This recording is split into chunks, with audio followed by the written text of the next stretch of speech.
It looked like you were having a great battle with Sebastian, so were you disappointed that it kind of turned out that way?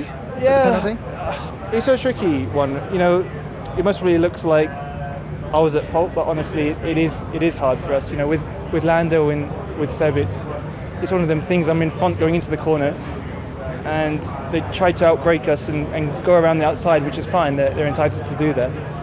When we are fighting, just with Lando it was a lock up, and with Seb I lost the rear. So yeah, it is tricky for us. We didn't have the pace today, which is a little bit confusing if I'm honest, because FP2 we were looking quite good.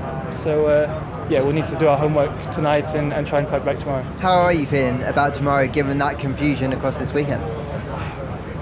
I can explain it in my head. I do think we did a couple of things that's also not in our control, but you know, the wind changed 180 degrees, and for us that hurt all the corners that we were already struggling on. So yeah, it is one of them things, and you know, we'll hope the wind's in the right direction tomorrow, but also obviously we'll try and do our thing, trying to fine tune the car, and yeah, we'll see.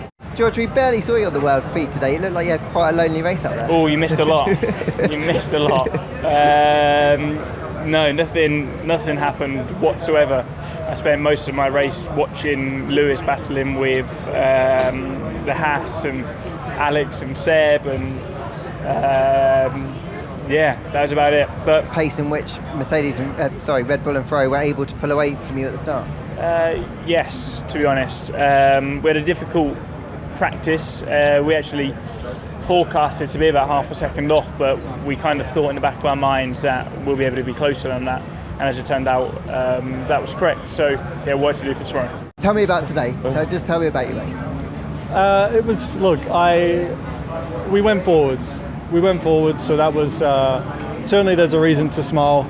I will say that we couldn't go too much further backwards from where we started, so there was only one way, but at least we did go forwards. And yeah, we made a few spots. I think we had, I think we're still obviously fighting the car and whatnot, but we seem to still be able to make an impression on some of the cars in front, and maybe with a couple more laps we could have really been in the battle with, I think, the Haas and the Alpha maybe was the car in front. So asking the team whether you could see what your pace was like in clear air, what was the kind of discussion in and around that? Yeah, so once, I think after the first couple laps, you know, I was behind Lando. I mean, I started behind him, so we kind of stayed there. And I think once the race kind of opened up, we were told to hold position, like not fight, and just see basically if we could stay with the pack. And yeah, I was just behind him pretty much. Well, I definitely was every lap. I say pretty much, it was every lap. So then obviously the more I was behind him, the more then the conversation started. All right, you know, I think I got more pace, you know, can we see what, you know, can we fight or at least swap positions and see what I've got. So yeah, we just had the conversation, and then you're also, it was like, how much faster can you go? And it's hard to know. I kind of just tried to also be honest and say, you know, I could definitely go quicker in the high speed, because that's where you really kind of suffer when you're following another car. So I was quite clear I could be quicker in second sector, and I felt the low speed I was a bit more competitive. But yeah, in the end we didn't. So we'll have a look tonight, see if we missed something or if it was the right thing to do. So yeah, points tomorrow I think now are realistic. That's encouraging. So we'll try and do that. Great couple of points to get out today. Yeah, quite happy with that. You know, we didn't look so strong this morning. I got a bit nervous about our pace, and then we made some changes. Of course, the limited amount of changes you can with the cars being in pack firmly, but seemed to straighten it up and get the pace back.